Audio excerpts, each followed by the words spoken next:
Assalamualaikum warahmatullahi wabarakatuh. Anak-anak, bagaimana kabarnya pada hari ini? Dalam keadaan sehat semua bukan? Baiklah, sebelum memulai pelajaran pada hari ini, kita awali dengan membaca doa ya. Rabbi zidni ilma warzuqni fahma. Amin.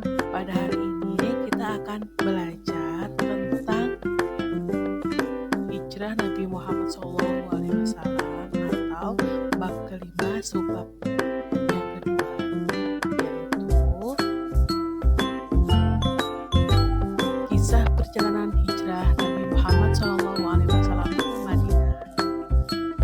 Bagaimana kisahnya? Nanti kita saksikan bersama-sama ya. Yang pertama, Sayyidina Ali bin Abi Thalib diperintahkan untuk tidur di tempat Nabi Muhammad. Untuk mengelabui kaum kafir Quraisy, Nabi Muhammad memerintahkan atas petunjuk dari Allah SWT agar Sayyidina Ali tidur di tempat beliau, memakai selimut berwarna hijau yang selalu beliau pakai. Nah, pemuda-pemuda yang memata-matai Nabi Muhammad tidak sadar bahwa sebenarnya itu bukan benar Nabi Muhammad. Tanpa mereka sadari, Nabi Muhammad telah keluar dari rumah, dan keesokan harinya beliau sungguh terperanjat karena baru mengetahui bahwa yang mereka duga Nabi Muhammad adalah Sayyidina Ali bin Abi Thalib, yang katanya ketika ditanya kata Nabi Muhammad menjawab, "Saya tidak tahu." Yang kedua, Nabi Muhammad ke rumah Sayyidina Abu Bakar. Pada suatu siang menjelang hijrah, Nabi Muhammad berkunjung ke rumah Sayyidina Abu Bakar. Beliau mengatakan bahwa beliau telah mendapatkan izin untuk berhijrah. Nah, Sayyidina Abu Bakar menyampaikan bahwa telah menyiapkan dua unta, yang satu untuk Rasulullah, yang satu untuk Sayyidina Abu Bakar sendiri. Dan beliau juga menghubungi Abdullah bin Uraikid untuk menjadi pembicara.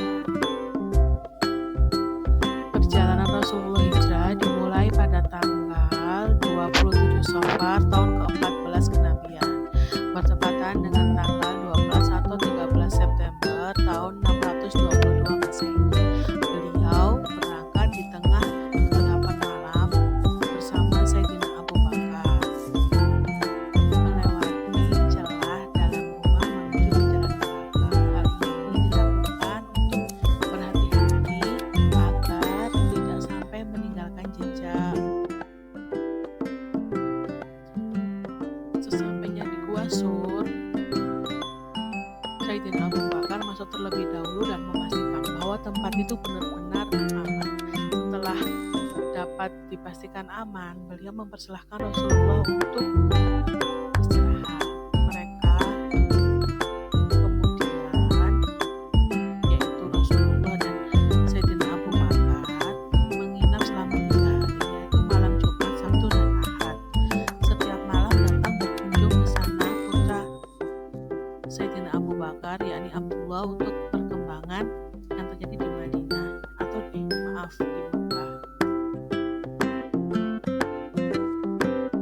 Setiap subuh, kemudian Abdullah melakukan aktivitas seperti biasanya agar tidak dicurigai.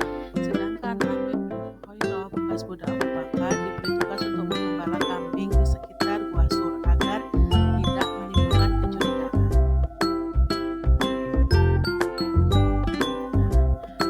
Bagaimana perjalanan ke Madinah?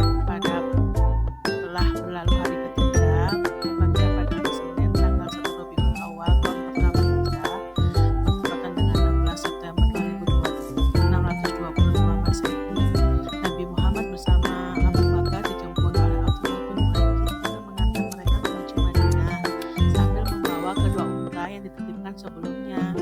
Sebelum menunggangi unta, Nabi Muhammad bersabda bahwa tidak akan menunggangi apa yang bukan miliknya. Kemudian setelah dipaksa, akhirnya Nabi membayar untuk harga unta tersebut. Dengan petunjuk dari Allah, mereka berangkat menuju ke Madinah melewati Laut Merah atau mengambil rute yang berbeda dengan yang biasa ditempuh oleh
disingkat dengan Al-Madinah, juga dinamai dengan Thaibah. Sahabat Nabi Muhammad SAW, Al-Bara bin Azib, yang menyaksikan peristiwa ini berkata, "Aku tidak pernah melihat penduduk Madinah sangat gembira seperti mereka."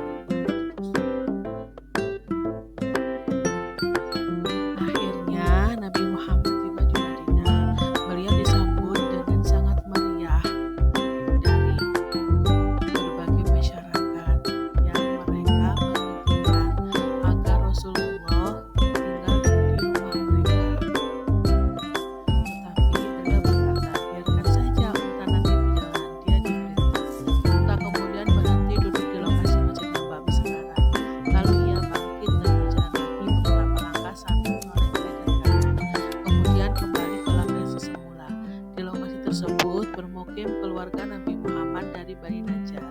Nabi Muhammad SAW turun. Abu Ayyub Al-Ansori segera mengambil barang-barang beliau.